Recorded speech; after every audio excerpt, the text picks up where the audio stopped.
이정근 전 사무부총장이 재작년 민주당 전당대회를 앞두고 돈봉투를 조달하고 전달한 과정을 수첩 등에 남긴 것으로 전해졌습니다. 검찰은 송영길 당시 당대표 후보가 돈살포 사실을 알고 있었다는 정황도 잡은 것으로 전해졌습니다.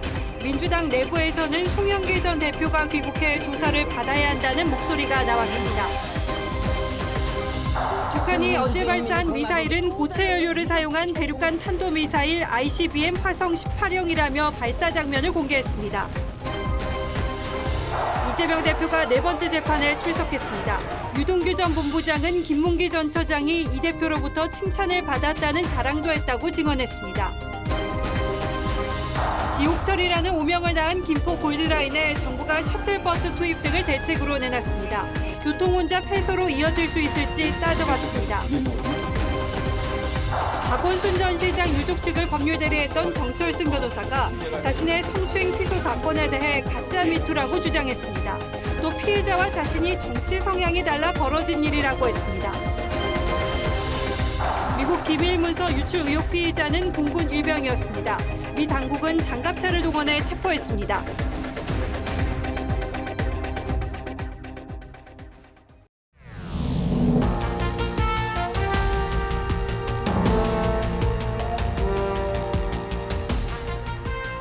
시청자 여러분 안녕하십니까? 뉴스9의 신동욱입니다. 이정근 전 민주당 사무부총장 휴대전화에서 발견된 돈살포 정황 녹음 파일이 여의도 정가를 흔들고 있습니다.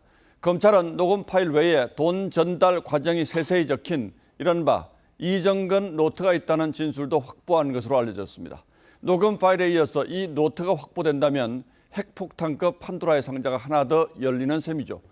검찰은 송영길 당시 당대표 후보가 돈 살포 사실을 알고 있었다는 정황도 잡은 것으로 알려졌습니다. 오늘은 조성호 기자의 단독 보도로 뉴스9 시작하겠습니다. 2021년 민주당 전당대회를 앞두고 소속 의원 등에게 돈봉투를 전달한 당사자로 지목된 이정근 전 민주당 사무부총장. 검찰이 이 씨 휴대전화에서 9,400만 원이 뿌려진 정황이 담긴 녹음 파일을 확보한 데 이어 이 씨가 이 과정을 수첩 등에 세세히 기록해뒀다는 관계자 진술을 확보하고 사실을 확인 중인 것으로 알려졌습니다. 녹음 파일 속 거론된 당사자가 돈봉투는 통화한 사람의 일방적 주장일 뿐이라고 해명하는 상황이어서 수첩 존재가 확인되면 결정적인 증거가 될 전망입니다.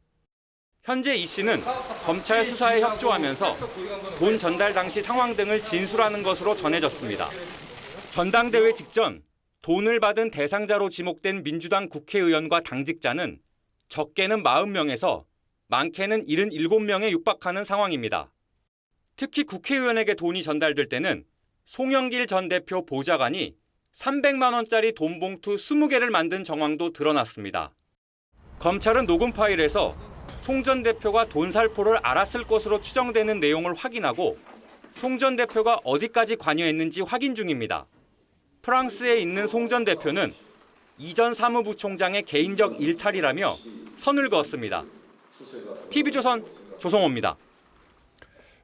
검찰은 당시 송영길 캠프에서 조성한 9천여만 원은 모두 세 갈래로 당내 인사들에게 전달된 것으로 파악했습니다. 강래구 수자원공사 상임감사가 돈을 만들었고 전달은 이정근 전 사무부총장이 핵심적인 역할을 했다고 검찰 압수수색 영장에 적시했습니다. 더 자세한 내용은 권영석 기자가 정리하겠습니다. 검찰이 파악한 민주당 전당대회 돈봉투 액수는 모두 9,400만 원입니다. 윤관석 의원 등에 대한 압수수색 영장에는 강래구 수자원공사 상임감사와 이정근 전 사무부총장 등 9명이 돈을 조성하고 전달한 피의자로 기재됐습니다. 영장에 따르면 이들은 크게 세 갈래로 돈봉투를 전달했습니다. 먼저 현역 의원에게 제공된 6천만 원의 흐름을 살펴보겠습니다. 강래구 감사가 의원에게 돈을 뿌릴 필요가 있다는 윤관석 의원의 제안을 받고 전당대회 나흘 전 3천만 원을 만들었습니다. 이 돈은 이 전 부총장을 거쳐 윤 의원에게 전해졌고 윤 의원은 300만 원짜리 돈봉투 10개를 의원 10명에게 전했습니다. 같은 날 윤 의원은 돈이 더 필요하다며 추가로 요청했고 300만 원 봉투 10개를 더 받아 의원에게 뿌린 것으로 돼 있습니다. 민주당 지역 상황실장들에게도 2천만 원이 뿌려졌습니다. 역시 돈은 강감사가 만들었고 이전 부총장을 통해 50만 원 봉투 40개가 지역 상황실장들에게 나눠졌다고 검찰은 봤습니다. 지역 본부장에게 제공될 돈 1,400만 원은 A전 인천부시장과 당직자 B씨가 조성했습니다.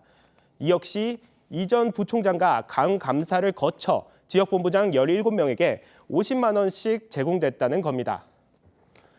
결국 이전 부총장은 9,400만 원 돈봉투 전달 과정에 모두 관여한 셈입니다. TV조선 권영석입니다. 자, 이렇게 돈살포 의혹에 구체적인 정황들이 더해지면서 민주당 전체를 덮치고 있습니다만 당 지도부는 여전히 정치 탄압이라는 주장만 되풀이하고 있습니다. 하지만 분위기는 미묘합니다. 이 문제가 어떻게 처리되느냐에 따라서 정치적 손익계산서가 달라질 가능성이 있기 때문이죠. 의혹의 핵심인 송영길 전 대표가 빨리 귀국해서 조사를 받아야 한다는 목소리도 나왔습니다. 민주당의 상황은 오현주 기자가 알아봤습니다. 민주당의 가장 큰 고민은 전당대회 금품 살포 의혹에 의원 수십 명이 연루돼 있다는 점입니다. 강석이 형이 꼭 돈을 달라고 하면 뭐 한 2천만 원 주고 5명이 빠졌더라고. 나와갖고. 아니 모자라면 오빠 채워야지 무조건. 하는 김에 다 해야지. 특히 이정근 전 사무부총장과 윤관석 의원의 녹음 파일에 최소 10여 명의 의원들에게 돈봉투가 전달된 정황이 담기면서 돈봉투 게이트로 확산될까 전전긍긍하고 있습니다. 나는 인천 두라고 원래 안 주려고 그랬는데 얘들이 보더니 또 형님 하는 게 우리도 주세요. 또 거기서 3개 뺏겼어. 하지만 당 지도부는 정치기획 수사라는 입장만 반복하고 있습니다. 갑자기 2년 전 일을 빌미로 압수수색한 점도 그렇고 검찰의 저의를 의심하게 됩니다. 당내에서는 지도부의 안일한 판단이 당을 위기로 몰고 있다는 비판이 터져나왔습니다.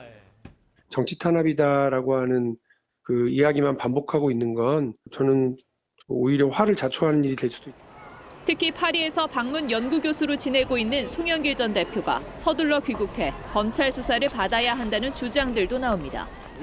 당의 명운에 엄청난 타격을 줄 수도 있는 사안이기 때문에 송영길 전 대표도 적극적으로 협조를 해야 된다고 생각합니다. 제발로 들어오신 게 더 낫지 않을까 싶은. 특히 총선을 앞두고 있는 만큼 수도권 의원들 사이에서는 송 전 대표와 관련자들이 탈당해야 한다는 주장까지 나오고 있습니다. TV조선 오현주입니다. 예, 사태가 심상치 않습니다. 검찰은 돈 받은 사람까지 처벌이 가능하다고 합니다. 연루된 민주당 인사가 70명이 넘는다고 하니까 야권 정계 개편의 신호탄이라는 말이 나오는 것도 무리가 아닌 듯합니다. 주원진 기자에게 수사 전망 물어보겠습니다. 자, 주 기자 어서 오십시오. 이정근 전 부총장이 상당히 오랫동안 휴대전화 녹음을 했다는 거죠? 네, 검찰은 지난해 8월 사업가로부터 10억 원 상당의 불법 정치자금을 받은 혐의로 이정근 전 사무부총장의 집을 압수수색했는데요. 예. 당시에는 새로 교체된 휴대폰만 확보했습니다. 하지만 2달 뒤 이 전 사무부총장이 기존 사용하던 휴대전화를 모처에 보관하고 있다는 첩보를 입수하고 결국 휴대폰 압수에 성공했습니다. 여기에 녹음 파일이 3만여 개가 있었는데 사업가 박 씨와의 대화는 물론 노영민 전 청와대 실장과의 문자, 전당대회를 앞두고 돈을 살포한 정황이 담긴 녹취 등이 나와 검찰 수사가 급물살을 탄 것으로 전해졌습니다. 예. 이외에도 다양한 문자 메시지와 파일도 있어 관련 수사가 더욱 확대될 수밖에 없다는 관측이 나옵니다. 예, 뭐 녹음 파일 3만 개라면 문자 메시지도 상당히 많겠죠. 어쨌든 녹음 파일에는 받은 사람들의 이름도 구체적으로 나옵니까? 네, 실명하고 지역 등이 아주 구체적으로 언급되고 있는데요. 먼저 녹음 파일 한번 직접 들어보겠습니다. 예. 우리 하여튼 이나 이 둘은 또 호남이잖아. 거기 해야 돼 오빠. 아이 오빠 호남은 해야 돼. 자, 뭐 정황은 분명한데 여기에 거론된 의원들의 입장도 있지 않겠습니까? 들어봤습니까? 네, 저희가 수사선상에 오른 의원 5명에게 직접 전화를 돌려봤는데 대부분 전화를 받지 않거나 일부 받은 사람의 경우도 돈을 받은 사실이 없다면서 혐의를 전면 부인했습니다. 예. 결국 검찰 수사가 쉽지는 않을 거란 전망도 나오는데요. 검찰은 녹음 파일 말고도 이정근 전 사무부총장과 관련자들의 진술도 상당수 확보한 것으로 전해집니다. 앞으로는 돈봉투가 전달된 구체적인 장소와 시기, 당시 상황 등을 특정하는 데 수사령을 집중할 것으로 보입니다.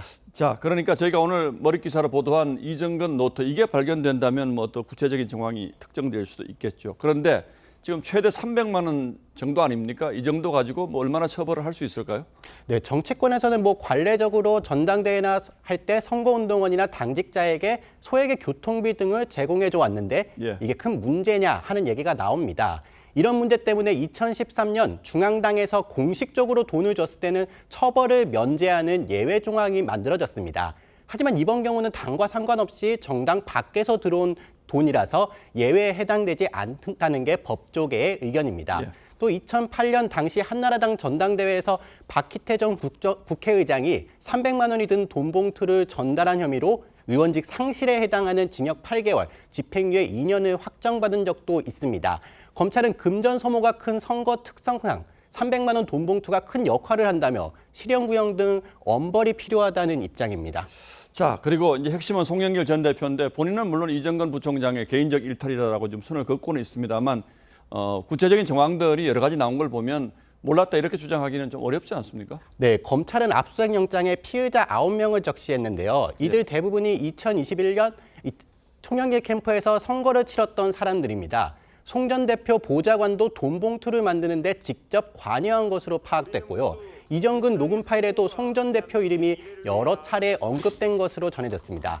결국 검찰이 송 전 대표가 돈 봉투 살포를 어디까지 알았는지 수사하는 것은 당연한 수순으로 보입니다. 예, 송 전 대표가 7월 달 돼서야 들어오겠다 이렇게 얘기하는데 이 정도면 정치인으로서 뭐 최소한 들어와서 빨리 명명백백히 사실을 밝히는 게 정치적 도리이기도 하겠죠. 자, 수사가 오래 갈 것 같군요. 잘 지켜보죠. 주원정 기자 잘 들었습니다. 예. 이재명 대표가 고 김문기 처장을 알았느냐 몰랐느냐를 따지는 재판에서 유동규 씨가 새로운 정황을 제시했습니다. 김 전 처장이 여러 차례 직접 대장동 사업 관련 대면 보고를 했고 이 대표로부터 칭찬을 받았다는 얘기를 들었다고 했습니다. 이 대표는 김 전 처장이 하급 직원이어서 몰랐다고 한 바 있죠. 황민지 기자가 보도합니다. 겹겹이 경호선을 친 경찰들 사이로 이재명 대표 지지자와 반대자가 구호를 주고받습니다.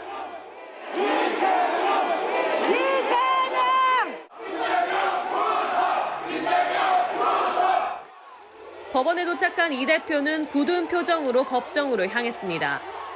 김문기 처장과 따로 통화까지 하셨던데 정말 기억 안 나십니까?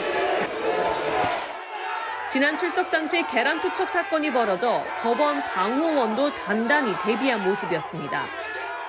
법정에선 유 전 본부장은 고 김문기 처장이 대장동 사업과 관련해 이 대표에게 여러 차례 대면 보고했다면서 이 대표 칭찬을 받았다고 자랑한 적도 있다고 증언했습니다.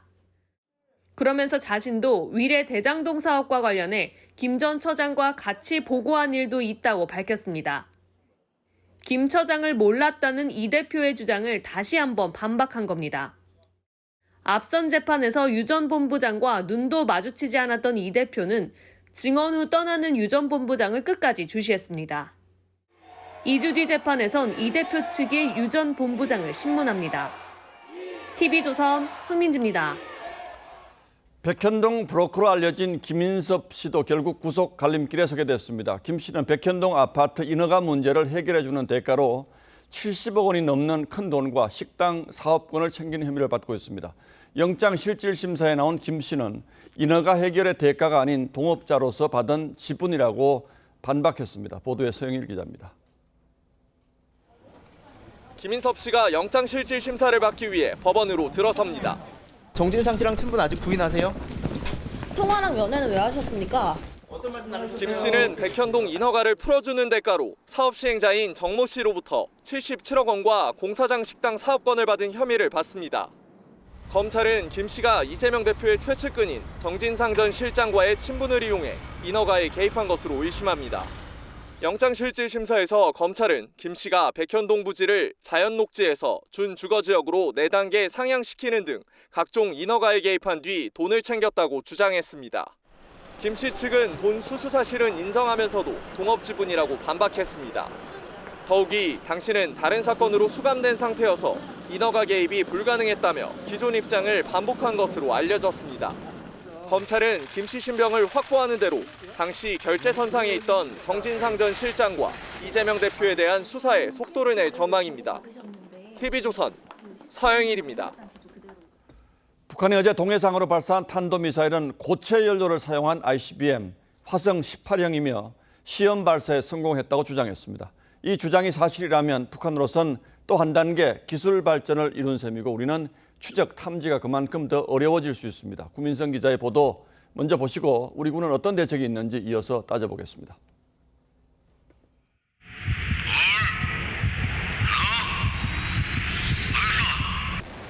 북한의 신형 대륙간 탄도미사일이 이동식 발사에서 튀어오른 뒤 공중에서 점화해 하늘로 치솟습니다. 흰색 화염이 주변으로 넓게 퍼지는 전형적인 고체 연료 미사일로 보이는데 북한은 화성 18형이라고 발표했습니다. 고체 연료는 연료를 넣는 시간이 짧아 기습 발사가 가능한 데다 무게도 가벼워 탄두 중량을 늘릴 수 있습니다. 이번 화성 18형은 1단 추진체가 분리될 때까지 정상 각도로 비행하다가 2단과 3단 추진체 분리와 함께 단계적으로 고각으로 각도를 바꿨습니다. 각도를 여러 차례 바꾼 건 우리 군의 킬체인을 비롯한 한국형 3축 체계를 무력화하려는 의도로 풀이됩니다. 정상 각도로 발사해서 고도를 낮게 한 다음에 다시 이제 고각으로 올려가지고 사거리를 좀 짧게 할 뿐만 아니라 고도를 낮게 하면. 김정은 위원장은 부인 리설주와 딸 김주혜까지 내려와 발사를 지켜봤습니다. 적들에게 더욱 분명한 안보 위기를 체감시키고 극도의 불안과 공포에 시달리게 할 것이며 북한 전략 도발에 미국은 전략 폭격기 B-52를 한반도에 대응 출격시켰습니다. B-52 한반도 전개는 9일 만으로 한미 전투기들과 연합훈련을 실시했습니다. TV조선 구민성입니다. 미사일 기술에 있어서 고체 연료를 사용했다는 건 새로운 단계로의 진입을 뜻합니다. 여기에 대한 대책은 있는지 따져보겠습니다. 자, 홍영 기자, 먼저 북한 미사일에 대응하는 우리 군의 기본적인 방어 체계는 어떻게 되는 겁니까? 네, 세 가지 축으로 나뉩니다. 먼저 북한의 미사일 원점을 타격하는 킬체인과 발사 뒤 공중 요격하는 미사일 방어, 그리고 공격 시의 응징 보복인데요. 이 3축 체계 가운데 사전에 알아채는 킬체인, 이 1단계부터 어려워질 거라는 우려가 나옵니다. 예, 그게 고체 연료를 사용하면 그렇다는 거죠? 네, 액체 연료보다 값이 싸고 무엇보다 이 기동성이 뛰어납니다. 마치 건전지를 끼우듯 미리 연료를 장착하기 때문에 이 발사 직전에 연료를 주입해야 하는 기존의 액체 연료보다 훨씬 빨리 쏠 수 있습니다. 또 옮기기도 쉬워서 기습 공격에 유리합니다. 이 발사 직전에 사정 징후를 포착하기가 어렵다는 뜻입니다. 예. 잘못하면 이게 뒤집어질 수도 있고 미사일 자체가 파괴될 수도 있어요. 반면에 고체 추진 ICBM은 출렁거릴 일이 없잖아요. 그러면 비행장이 아니라 다른 곳에서도 야지에서도 사용할 수 있게 되는 겁니다. 예, 또 하나 주목할 게 지금 북한의 개발 속도가 상당히 빠르다면서요. 네, 맞습니다. 이 북한이 대륙간 탄도미사일, 그러니까 ICBM용 고체 연료 엔진 시험에 성공했다고 주장한 게 지난해 12월, 이 넉 달 전입니다. 그로부터 2달 뒤 열병식에서 고체 연료 ICBM을 공개했고 그 뒤 불과 2달 만에 시험 발사에 성공했다고 주장하는 겁니다. 이 괴물 ICBM이라고 불린 화성 17형이 공개된 지 1년 4개월 만에야 처음 발사된 것과 비교하면 매우 빠른 속도입니다. 자, 그렇다면 다른 ICBM들도 이 고체 연료로 바뀔 가능성이 있겠군요. 네, 사실 이 단거리 미사일은 이 고체든 액체든 시간 차이가 크지 않은데요. 이 ICBM은 다릅니다. 이 북한이 고체 연료 ICBM을 완성하면 미국 본토를 보다 신속하게 직접 공격할 수 있다는 뜻입니다. 예. 이 국방부는 우리 군이 충분히 탐지하고 방어할 능력을 갖고 있다고 강조했는데요. 하지만 전문가들은 이 액체에서 고체 연료로의 교체를 이 판을 완전히 바꾸는 게임 체인저라고까지 평가하고 있습니다. 예. 우리가 예상했던 것보다는 완성의 시점 자체가 대단히 당겨지지 않을까라고 생각을 하고요. 결국은 모든 미사일을 다 대체하는 겁니다. 중거리 미사일도 마찬가지고요. 화성 14, 15, 17이라고 하는 ICBM급도 결국은 대체가 되겠죠. 자, 이렇게 되면 북한의 도발 수위가 계속 높아질 가능성도 있는 거고요. 네, 그렇습니다. 어제는 김정은이 국방위원장에 추대된 지 11년째 되는 날이었는데요. 이 내일은 김일성 생일인 태양절입니다. 이달 25일은 북한군 창립일이고 다음 날엔 한미 정상회담도 예정돼 있습니다. 북한이 당분간은 이 성능 확인을 위해서 추가 실험을 하면서 대미 압박에 나설 거라는 전망이 나옵니다. 예, 북한 미사일 잡기가 뭐 갈수록 어려워지는데 어떤 대책이 있긴 해야 되겠군요. 예, 홍영 기자 잘 들었습니다.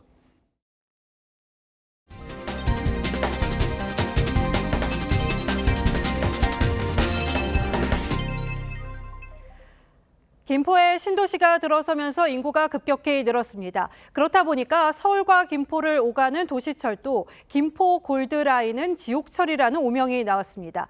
최근에는 호흡곤란으로 승객 2명이 쓰러졌습니다. 정부가 대책을 내놨습니다. 우선 셔틀버스를 투입한다는 계획을 발표했는데 몇 대 정도를 투입할지 구체적인 건 나오지 않았습니다.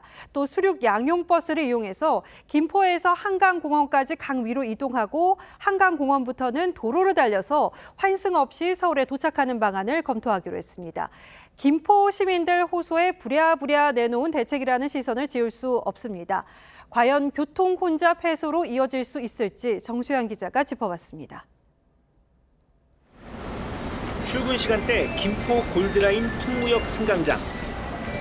열차 문이 열리자 이미 포화 상태인 내부로 승객들이 계속 밀고 들어갑니다. 모두 옴짝달싹 못하고 끼어있는 상황. 몸이 그냥 짜부러져가지고 숨을 못 쉬겠어. 종착역인 김포공항에 가까운 역일수록 탑승은 더 힘듭니다. 발을 들 수가 없을 정도로 사람들이 너무 많고 지각하니까 어쩔 수 없는 방법이 없죠. 이걸 타야죠. 지난 11일엔 김포공항역에서 승객 2명이 호흡곤란과 어지러움을 호소하며 잇따라 쓰러졌고 메디컬 하시고 과호흡으로 진단을 하셨어요. 그 119에서. 지난 3월 20일에도 비슷한 증세로 승객 1명이 쓰러졌습니다.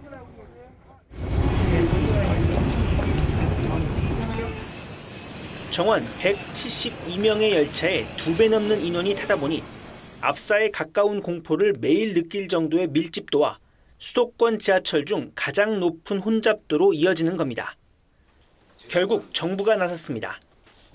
셔틀버스를 현재 골드라인 운행하는 것보다 훨씬 쾌적하고 빠르게 시민들께서 이용하실 수 있도록 5호선 연장될 때까지 무제한 투입하도록 하겠습니다.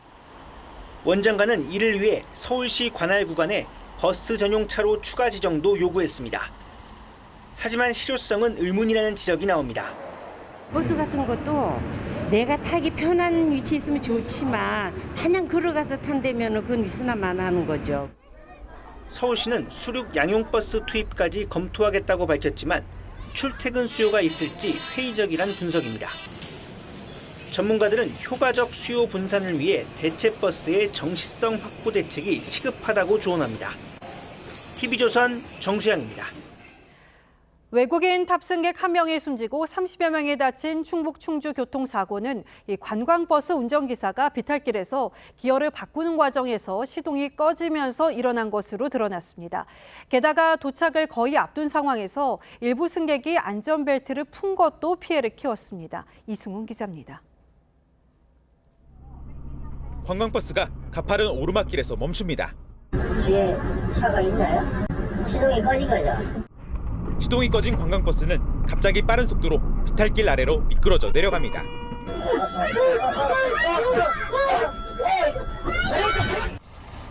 결국 버스는 옆으로 넘어졌고 사고 현장은 아수라장으로 변했습니다. 사고 버스는 경사가 30도를 넘는 굽은 비탈길에 멈춰섰다 뒤로 15m 이상 미끄러졌습니다.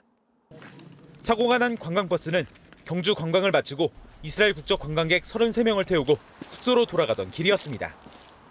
이 사고로 탑승객 가운데 1명이 숨졌고 나머지 관광객 등 34명이 중경상을 입었습니다. Я приехала с подругой, но просто она сидела спереди, ее укачивает, она сидела спереди, я сидела одна. И, она вот сильно пострадала. 대부분의 탑승객은 숙소 도착을 얼마 남기지 않아 안전벨트를 풀고 있어 피해가 커졌습니다. 손관 있는 짐이라든가 이런 걸 내리려고 벨트를 푼 상태고. 경찰은 60대 운전자가 기어를 바꾸다 시동을 꺼트리면서 사고가 난 것으로 보고했습니다. 외교부와 지자체는 충주와 원주 등 6개 지역 병원 10곳으로 흩어진 부상자들을 위해 통역사 배치 등 지원에 나섰습니다. TV조선 이소은입니다. 고 박원순 전 시장의 성추행 사건에서 유족 측 법률 대리를 했던 정철승 변호사의 성추행 의혹이 제기돼 저희가 CCTV 영상을 입수해서 보도해드렸습니다. 정 변호사가 오늘 기자회견을 열고 가짜 미투라고 주장했습니다. 또 피해자와 자신이 정치 성향이 달라서 벌어진 일이라고 했는데요. 피해자는 2차 가해를 호소했습니다. 양측의 주장과 반박을 고희동 기자가 전하겠습니다. 정철승 변호사는 우선 손을 만졌다는 A 변호사의 지적에 대해 성추행 의도가 아니라고 주장했습니다. 남자 손하고 여자 손은 모양이 다르다. 그런데 나는 남자 손 모양이다. 이제 그런 얘기를 했던 거죠. 그럼 보자. 그러고 이제 보기 위해서 끌어당긴 것뿐이고. 하지만 A 변호사는 손을 또 만지려 해 뺐었다면서 말도 안 되는 변명이라고 했습니다. 한 얼굴 이상하게 생겼다 막 그냥 얼굴 만져도 돼요? 말도 치는 소리라고 있어. 술잔을 치워주기 위해 A 변호사 몸쪽으로 손을 뻗었다는 정 변호사의 주장에 대해서도 A 변호사는 몸에 과자가 묻어있는 걸 보고 정 변호사가 손을 댄 것이라고 반박했습니다. 정 변호사는 A 변호사가 극우 성향이라며 가짜 미투라는 주장도 폈습니다. 그분은 극우 성향을 가진 변호사들의 단체에서 굉장히 활발하게 활동을 했다고 하고요. A 변호사는 성추행의 좌파와 우파가 어디 있느냐며 명백한 2차 가해라고 주장했습니다. 현 성향이면 그게 추행이 되고 그거 성향이면 추행이 안 되나요? 고소를 당한 정 변호사는 오늘 A 변호사를 무고와 명예훼손 혐의로 맞고소해 법정 공방을 통해 진실이 가려질 전망입니다. TV조선 고이동입니다. 대낮 서울 도심에서 20대 남성을 상대로 금품을 빼앗고 현금 인출을 강요한 20대들이 붙잡혔습니다. 떼인 투자금을 되찾겠다며 벌인 일인데 알고 보니 금품을 빼앗긴 피해자는 이 투자와는 아무런 상관도 없는 엉뚱한 사람이었습니다. 전정원 기자의 단독 보도입니다. 20대 남성 A씨가 도심 한복판에서 건장한 남성에 둘러싸여 걸어갑니다. A씨 권유로 투자를 했다 돈을 떼었다며 투자금을 내놓으라고 협박하는 겁니다. 한낮 오후 2시 사람들이 북적이는 유명 프랜차이즈 카페 안에서 일당은 피해자의 시계와 팔찌를 빼앗았습니다. A씨에게 현금이 없자 일당은 A씨를 골목으로 데려가 현금 인출기에서 1,000만 원을 빼오라고 협박했습니다. 돈을 찾아오면 돌려준다며 A씨 휴대전화 유심칩도 빼앗았습니다. 포켓에 손 놓고 이게 딱 버티기고 피해자는 오히려 재수없게 이렇게 굽신거리고. A씨는 은행으로 가던 중 주유소 전화로 가족에게 연락해 납치됐다고 알렸고 가족 신고를 받은 경찰이 출동해 일당을 붙잡았습니다. 이들은 경찰 조사에서 인터넷으로 알게 된 A씨로부터 떼인 투자금을 받으려고 그랬다고 진술했습니다. 하지만 A씨는 엉뚱한 사람이었습니다. 일당이 최근 인터넷에 사기꾼을 찾는다면서 투자금을 떼먹은 남성의 아이디를 공개했는데 아이디 주인은 A씨라는 제보를 받고 만나러 나간 겁니다.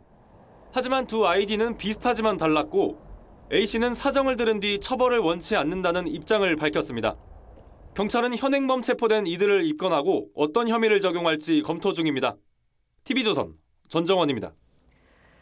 프로야구에 또 대형 악재가 터졌습니다. LG 트윈스 이천웅이 불법 도박을 뒤늦게 시인한 건데요. 이 개막전 KBO에 관련 제보가 접수가 됐고 LG 구단 역시 이를 전해 들었지만 엔트리에 포함시키고 경기를 뛰게 해서 비난을 키웠습니다. 성민혁 기자가 보도합니다.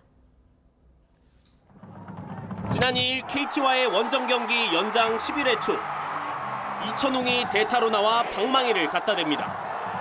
절묘한 스퀴즈 번트로 결승점을 만들면서 경기를 끝냅니다. 이천웅은 올 시즌 4경기나 출전했습니다. 하지만 이미 지난해부터 1년 가까이 불법 도박을 했다는 제보가 KBO에 접수된 상태였습니다. KBO 관계자는 개막 하루 전 구단에 이천웅의 도박 관련 제보가 접수됐다고 알렸다고 말했습니다. 다만 LG 구단은 당시엔 제보의 신빙성이 낮다는 KBO의 말을 전해 들었고 이천웅 본인도 혐의를 강하게 부인해 곧바로 경기에서 뺄 수 없었다는 입장입니다. 이후 KBO는 추가 제보로 인한 구체성이 높아지자 재차 구단에 알렸고 6일 검찰에 수사를 의뢰했습니다. 구단은 결국 이천웅을 등록 말소했습니다. 이천웅은 오늘 수서경찰서에 자진 출석해 조사를 받았고 염경엽 감독은 두산과의 잠실 더비에 앞서 머리를 숙였습니다. 선수를 책임진 어떤 감독으로서 정말 죄송스럽게 생각하고요.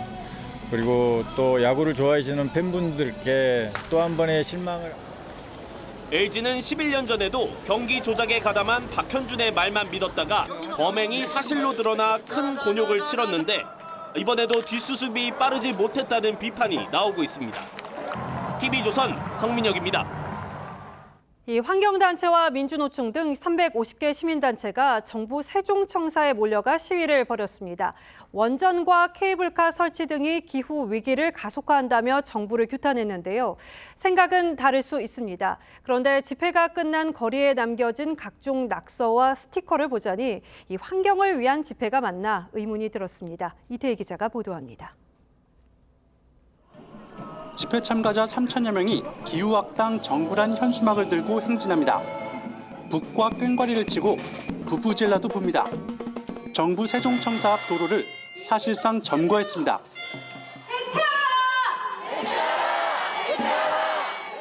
시위에는 녹색연합 등 환경단체와 민주노총 등 350개 시민단체가 참가했습니다.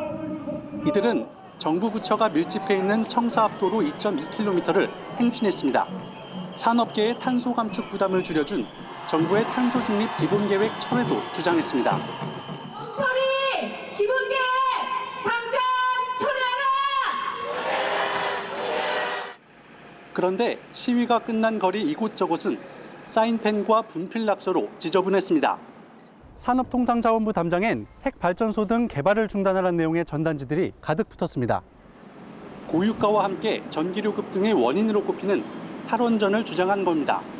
어떤 이념으로 하다 보니까 마땅히 대안이 없는 거예요. 앞으로 이제 2050년까지 이거 버텨야 되잖아요. 정작 유럽연합은 온실가스 배출량이 석탄의 3%에 불과하다며 원전을 녹색 에너지로 규정하고 있습니다. TV조선 이태희입니다. 미국 기밀문서 유출 의혹 피의자는 21살 공군 일병이었습니다. 체포 현장은 군사작전을 방불케 했습니다. 완전 무장한 FBI 요원 여러 명이 출동했고 장갑차까지 동원됐습니다. 이 모습은 언론을 통해 생중계될 정도였습니다. 기밀 문건 유출 용의자는 계급은 낮았지만 이 정보부 소속이라서 기밀에 접근할 수 있었던 것으로 파악됐는데요. 미 당국은 비밀 취급 시스템 재정비에 착수했습니다. 최원희 기자입니다. 장갑차까지 동원하고 자동 소총으로 중무장한 FBI 요원들이 주택가를 급습해 한 남성을 체포합니다. 미국 기밀 문건 유출 혐의를 받는 용의자입니다. Jack Douglas Teixeira, in connection with an investigation into alleged unauthorized removal, retention, and transmission of classified national defense information. 21살 테세이라는 미 매사추세츠 공군 정보부 소속 현역 일병입니다. 기밀 문건들은 테세이라가 운영하던 온라인 대화방에 처음으로 올라왔습니다. 미 국방부는 1급 비밀 브리핑을 받는 정부 당국자 수를 줄이는 조치에도 나섰습니다. We continue to review a variety of factors as it relates to safeguarding classified materials. 하지만 사병도 별 제약 없이 국가의 가장 내밀한 정보를 다룰 수 있다는 허점이 드러났습니다. 뉴욕타임스는 1급 비밀을 다룰 수 있는 사람은 최소 수천 명이라며 2급 비밀은 국가안보기관 직원이라면 거의 모두가 볼 수 있다고 지적했습니다.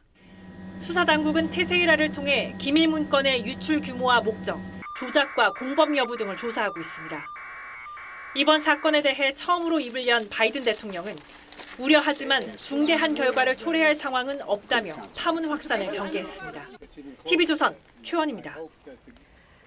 연금 개혁을 두고 몸살을 앓고 있는 프랑스에서 연금 개혁 법안이 위헌인지 여부가 내일 결정됩니다. 시위대는 결정을 하루 앞두고 어느 때보다 격렬한 시위를 벌였습니다. 헌법위원회의 결과에 따라서 이 프랑스가 대혼돈을 맞을 수도 있다는 관측이 나옵니다. 변지영 기자입니다. 명품 상점이 즐비한 몽테뉴 거리. 시위대가 루이비통 본사에 들어갑니다. 시뻘건 조명탄을 들고 깃발도 흔듭니다.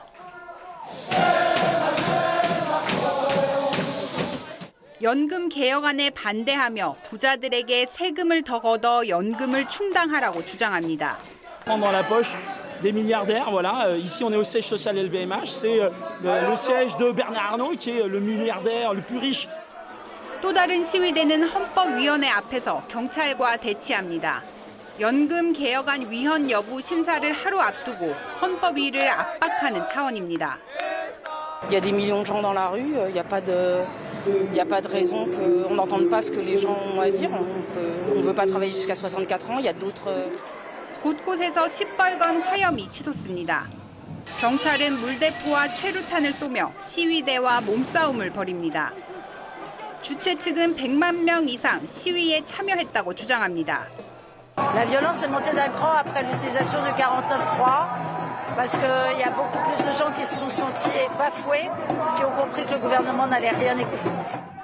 주요 노조는 정부가 연금 개혁안을 철회할 때까지 물러설 뜻이 없다고 밝힌 가운데 헌법위 결정에 따라 프랑스 전역이 폭력 사태와 추가 파업으로 마비될 수 있다는 우려가 나옵니다. TV조선 변재영입니다. 윤석열 대통령의 국정 지지율이 5달 만에 다시 20%대로 뚝 떨어졌습니다. 근로시간 개편 과정에서 빚어진 논란과 외교 문제 여파가 영향을 주는 걸로 보이는데 여당의 지지율까지 동반 하락하면서 여권의 위기감이 커지고 있습니다. 이런 가운데 김재원 최고위원은 오늘 광주를 찾아 사과했습니다. 홍현주 기자가 보도합니다. 한국갤럽 조사에서 윤석열 대통령의 지지율은 지난주보다 4%포인트 떨어진 27%였습니다. 미국 방문 당시 비속어 논란으로 20%대에 머물다가 30%대를 회복한 지 5달 만에 다시 20%대로 떨어진 겁니다. 하락폭은 특히 50대에서 컸는데 미국의 도감청엔 악의가 없다거나 문건 위조를 단정한 정부 대응에 실망했다는 평가가 있습니다. 양국의 견해가 일치합니다. 공개된 정보의 상당수가 위조되었다. 대통령실은 항상 민심을 겸허하게 보고 있다면서도 표본 추출이나 질문지 구성, 과학적 방법에 대한 의구심이 드는 경우도 있다고 했습니다. 국민의힘 지지율도 31%로 줄곧 하락세인 가운데 김기현 대표는 박정희 대통령 기념관을 찾아 보수층에 호소했습니다. 대한민국의 역사를 이루어온 큰 지도자 중에 한 분이셔서 그 뜻을 한 번 더 되새겨보는 의미에서 5.18 정신의 헌법 수록 반대 발언으로 비판을 받았던 김재원 최고위원은 광주 5.18 민주묘지를 참배하며 사과했습니다. 이미 반대하지 않겠다고 천명을 했었고요. 그 마음은 앞으로도 영원히 변함이 없을 겁니다. TV조선 홍현주입니다.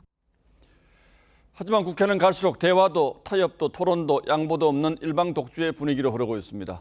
민주당이 연이어 쟁점 법안 단독 처리를 시도하자 국민의힘이 이게 과연 민주주의에 맞는 것인지 헌법재판소의 판단을 구하기로 했습니다. 김태훈 기자가 취재했습니다.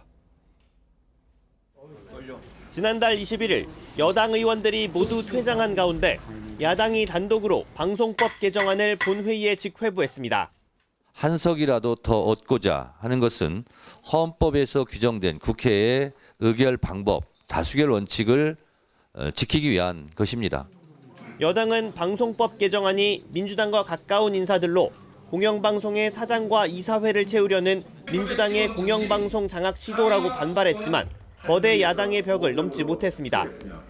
결국 여당 법사위원들은 방송법 직회부 절차가 국회법을 위반했다면서 헌법재판소에 권한쟁의 심판을 청구했습니다. 과방위 패싱, 안건 조정의 패싱, 법사위 패싱 상관왕입니다. 브레이크를 걸 기관은 헌법재판소밖에 없습니다.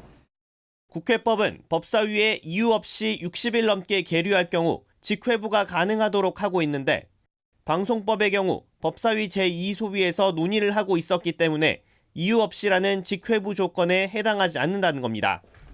여당은 효력정지 가처분도 신청했는데 인용될 경우 헌재의 본안 판단 전까지 방송법은 본회의에 상정될 수 없습니다.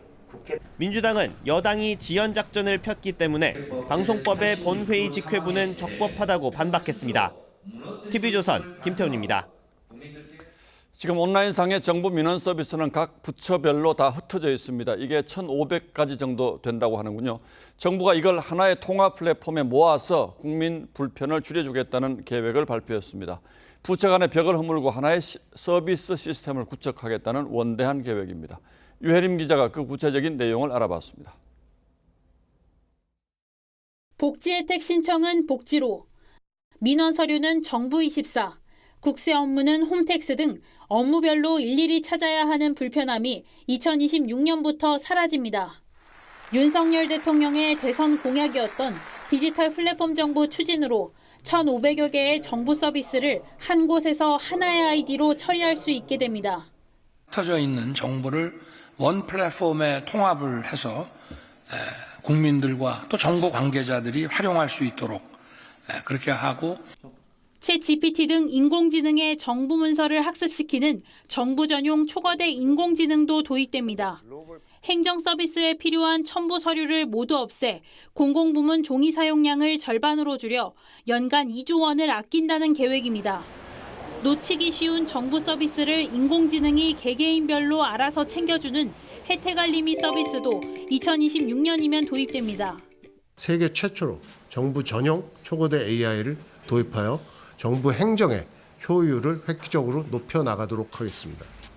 정부는 또 자동차 정기검사 예약이나 국가자연 휴양림 예약 등의 서비스 220종도 개방하는 등 공공서비스와 민간서비스의 융합도 추진해 세계 시장을 선도하는 디지털 국가를 만든다는 계획입니다. TV조선 유혜림입니다. 적자를 버티지 못한 한국전력이 한전채를 쏟아내면서 이 한전채가 또다시 시중 자금을 빨아들이고 있습니다. 여기에 세수가 부족한 정부가 국채 발행을 늘릴 가능성까지 제기됩니다. 이렇게 채권 시장에서 현금이 한쪽으로 몰리면서 신용도가 낮은 일반 기업은 심각한 돈가뭄에 시달릴 거란 우려가 커집니다. 정준영 기자입니다. 올해 들어 9조 3,500억 원어치 한전채를 발행한 한국전력. 1분기 발행 규모는 지난해보다 17% 많았습니다. 30조 원 적자를 메우기 위해서입니다. 당연히 부작용이 따릅니다. 유동성이 축소되고 있는 상황에서 한정된 자금을 한전채가 급속하게 빨아들이게 된다.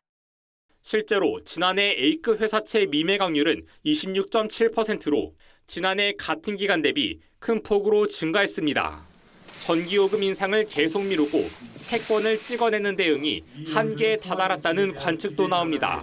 한전채가 기본적으로 계속 많은 물량이 발행되면 저희들한테 부담이 될 수 있기 때문에 전기요금을 어느 정도 인상함에 따라서 이 문제에 대응할 것으로 기대됩니다. 설상가상 역대급으로 부족한 세수 20조 3천억 원을 채우기 위해 국고채 발행이 확대될 가능성도 점점 커지고 있습니다.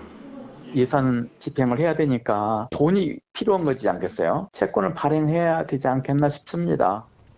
고금리, 고물가로 이미 흔들리는 기업들이 한전채와 국채의 유동성 블랙홀 탓에 자금 가뭄의 결정타를 맞을 거란 우려가 커지고 있습니다. TV조선 정준영입니다. 동서양 거장의 전시가 한국에서 나란히 열리고 있습니다. 한국 현대미술의 대표 작가 이완과 움직이는 조각 모빌의 창시자 알렉산더 칼더의 전시인데요. 거장들이 만든 색다른 공간으로 가보시죠. 박소영 기자가 안내합니다. 마주보고선 두 개의 돌. 각각을 감싼 원이 만나 교집합을 만들자 머리 위에서 섬광이 번쩍입니다. 두 존재 간의 이해와 소통을 빛으로 시각화한 작품입니다. 한국 현대미술을 대표하는 이우환은 말하지 않음으로써 말하는 작가로 통합니다. 가공하지 않은 있는 그대로의 자연물, 즉 물질을 이용해 물질 너머의 세계를 제시하기 때문입니다. 공중에서 부드럽게 흔들리는 조각. 모빌의 창시자 알렉산더 칼더 역시 작품이 놓인 공간의 온도와 습도, 공기의 순환처럼 보이지 않는 것을 더 중요하게 생각했습니다. 그의 작품이 발산하는 생동하는 에너지는 공간을 순식간에 다른 곳으로 바꿔놓습니다. 칼더와 이우환 작가님 모두 예술가이자 철학자였는데요. 자연과 문명에서 발생한 재료를 가지고 추상적인 형태로 표현하고 세상을 바라보는 그 순간에 담겨있는 에너지를 전달하고자 하는 보이는 것을 통해 그 너머를 표현하는 것. 두 거장의 공통된 지향점입니다. TV조선 박소영입니다. 7월 개막하는 여자축구 월드컵에서 37살 베테랑 박은선이 우리 대표팀의 핵심 카드로 떠올랐습니다. 잠비아와의 지난 두 차례 평가전에서 3골을 몰아쳤는데요. 이다솜 기자가 만났습니다. 오프사이드 라인을 완벽하게 무너뜨리는 노련한 움직임에 골키퍼를 가볍게 제치는 여유는 기본입니다. 여기에 181cm의 큰 키에서 나오는 압도적인 제공권까지. 잠비아와의 두 차례 평가전에서 3골을 몰아친 37살 박은선의 활약은 전성기를 연상케 했습니다. 작년에 뽑혔을 때부터 좀 계속 그냥 준비를 했던 것 같아요. 몸을 좀 더 만들고 싶은 그런 욕심은 더 있었고. 콜린 벨 감독은 온실 속 화초처럼 아끼고 싶다며 박은선을 향한 애정을 드러냈는데 아직도 그 순간을 생각하면 가슴이 벅차오릅니다. 모여서 처음 미팅할 때 그 온실 속의 화초라는 말을 하셨었거든요. 그래서 처음에 조금 놀랐었는데 이제 너무 기분 좋았죠. 20년 전인 2003년 17살의 나이로 처음 국가대표가 됐던 순간부터 37살 백전 노장이 된 지금까지 태극마크를 향한 마음만큼은 변함이 없습니다. 국가대표에 뽑힌다는 게 나이가 많고 적고가 없는 것 같아요. 나이보다는 늘 책임감이 있는 위치인 거죠. 압도적인 실력으로 성별 논란 등 마음고생도 컸지만 축구를 놓지 못했던 박은선. 7월 여자 월드컵에서 마지막 불꽃을 태우겠다는 각오입니다. TV조선 이다솜입니다.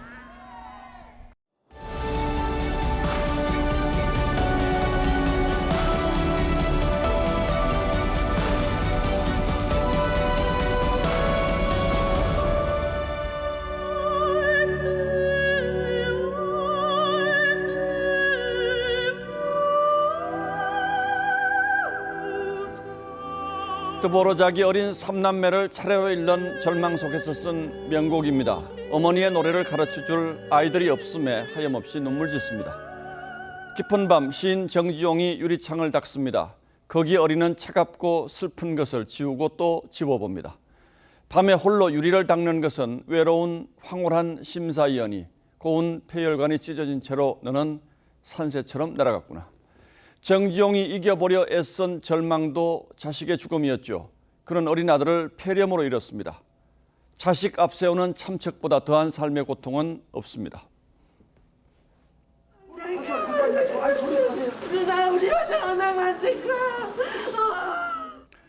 스쿨존에서 음주운전차에 숨진 9살 승아를 떠나보내며 어머니는 절규했습니다. 승아의 손때가 묻은 인형을 품에 안고서 우리 딸 멀미한다고 애를 태웠습니다.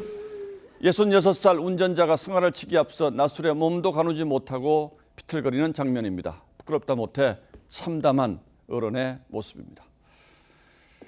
그래도 한편으론 이런 어른들이 계십니다. 전주에서 과일 가게를 하는 박주현, 김지연 부부의 가게 건물은 이렇게 가운데로 샛길이 나 있습니다. 빈터에 건물을 짓는데 쇠파이프 비계 사이로 초등학교 아이들이 하루에 200명씩 지나다녔던 겁니다. 아니면 차도와 인도 구분도 없는 좁고 위험한 찻길로 돌아가야 했죠. 그래서 부부는 월세가 적어도 100만 원씩 나올 30평을 포기하고 아이들 통학로를 뚫었습니다. 입구에는 인후초등학교 가는 길이라는 팻말을 써붙였습니다. 겨울이면 염화칼슘을 뿌려서 보살폈습니다. 이 이야기가 우연찮게도 승아가 숨진 직후 새롭게 알려졌습니다. 손님들이 부부에게 고맙다고 인사하고 감사 전화도 자주 걸어온다고 합니다. 전주시도 통학로 유지 비용을 보태 보답하는 방안을 찾고 있답니다. 그리고 3주 전에는 인천의 어느 아파트 주민이 딸 둘, 조카 둘을 데리고 아래층 노부부 댁을 찾았습니다. 마침 안 계셔서 아이들이 각자 쓴 편지와 케이크를 가족에게 전했습니다. 시끄럽게 뛰어놀아서 죄송하다는 편지였죠. 그러자 며칠 뒤 할아버지가 편지와 함께 통닭 사 먹으라며 5만 원 봉투를 놓고 갔습니다. 아이들 이름을 일일이 적어가면서 쓴 편지에는 이런 당부가 담겨 있었습니다. 조심하지 말고 신나게 놀아야 한다. 낮에는 아무도 없으니까. 제 몸 하나 주체 못한 채 꽃다운 어린 생명까지 앗아가는 거칠고 각박하기 그지없는 세상입니다. 그래도 우리 주변에는 자유롭고 현명한 어른들이 계셔서 힘과 위안을 얻습니다. 4월 14일 앵커의 시선은 승아야 어른들이 미안해 였습니다.